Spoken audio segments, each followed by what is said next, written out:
Hello and welcome to Acapella Adventures, episode 00165, where we are making tiny bits of actual play stories for my home fantasy campaign. I'm trying to effectively gift my watchers with raw cookie dough for the role-playing mind, brought to you every Monday, Wednesday, and Friday by my hobby, turningdice.com. Our characters are Igor Steinmann, a Dwarven Bodyguard Merc. We've got Mac Wolfsbane, a human Techno-Artificer. We've got Wyesley, a human Sower of Chaos. They have some allies, and after having found allies and enemies and quests aplenty before ending the foray into the unknown dungeon with a little treasure to pull out, it's time to try some subquests again. Igor is currently hurt, he's at minus 4 trauma. Igor recalled a potential treasure that was relatively unguarded, which they found, and it's actually pretty good intact, 71%. Mac didn't find any helpful spirits to move the cart or aid them in their mission of generally keeping things rolling, but they're going to camp overnight as he searches, and then in the bright and early morning they'll start moving it down towards the river as Mac continues to look. Well, it's more a stream, honestly.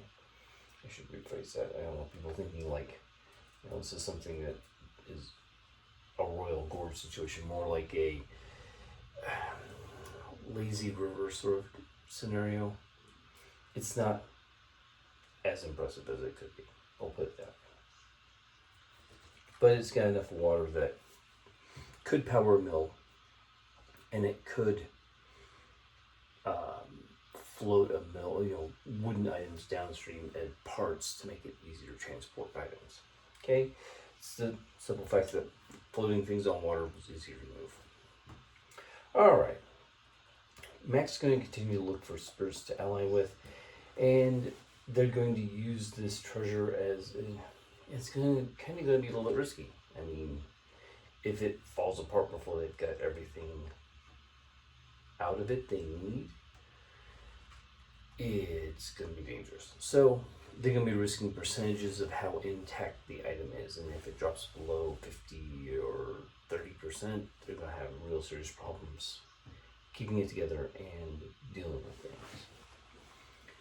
Alright, what do we have here? Then I determined there's going to be 3 encounters on to the stream where the mill wheels most likely come out of the Woman Garden. They're trying to scout the entire path for taking the mill wheel downstream, identify portages and any terrain modification needed to get the mill wheel safely to the Blue Merchant's camp. It's going to take a couple days of travel. We're aware of this, and it's not going to be easy, but it's helping in other goals as well. So come on, let's get a couple things done here. Alright, I've got the team all ready. I'll roll random encounters, see where we end up on that list. 377, so it's a 17, it's about mid-grade. I honestly think that at this point, they are... Okay, they're moving it down to first. I'm going to say they spot a bear, and it's foraging. They avoid the encounter. Should I make it stealth versus perception? So 744, so that's versus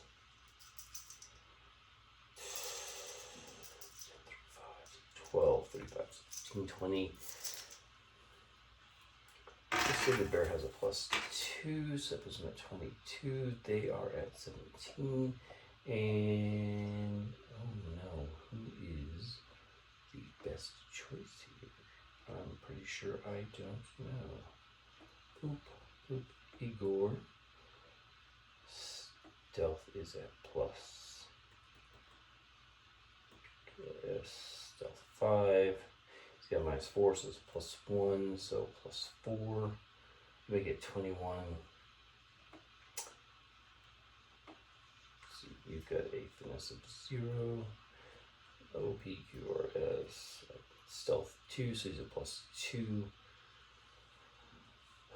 So that's not actually, that's pulling away, so it's even only a 19. Yep, so the bear notices him. Is the bear really going to care? Let's see what the...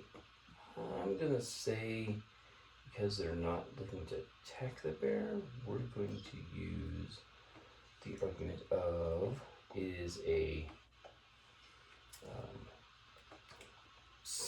polite society. Well, now it sounds a little weird. Let's modify this stuff. But 1. It's going to be a fight because a roll this low indicates the character has done something to anger or irritate the encountered creature. I'm going to say it's time to fight a bear. So, what are we doing? We got a bear. Bear's going to be, I'll say it's a rating 1 monster. Or rating 1, I gotta work that out better. Alright team, guess what? You guys get to go into, I need to codify the rules for mooks. Oh, there they are right there. We're in the 6 count. Alright, we've got mooks that generate instantly and very quickly. They use in combat. Rank 1 mook. Oh, I need to really straighten that out. Okay, what do we do? Uh-oh, you know, the bears is probably thinking it's protecting his food source while they're trying to bring the cart through. The cart is going to have to be defended. It's not ready for combat also, so they can't use it in combat. I'm going to say Igor, well, you know what? Doesn't have the bestest weapon in the world, and he is sucking right now. Alright. He doesn't want to deal with this mess. Mac doesn't want to deal with this mess. Mac has been looking for spirits.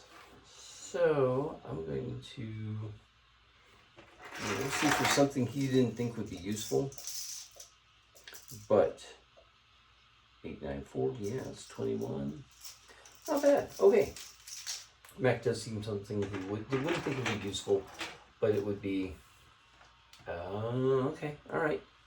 Mac's got a plan. Okay. I should really actually roll everybody's initiative. But I think that we are at,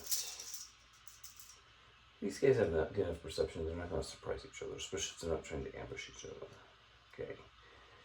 So 16. Alright. Wyesley needs to, Wyesley doesn't have, he's got a sword and that's it. He doesn't have a ranged weapon yet. Alright. If he can get into stealth. You know what? He's in the middle of the forest. I think he can get into stealth. He's going to have Igor act as bait if the bear charges. Igor's not happy about that. It probably means he might get hit and hurt. He's already hurting. It's not tough enough from us. But we'll see what happens next time. Talk to you later. Have fun. Bye-bye. Like, subscribe if you get a chance.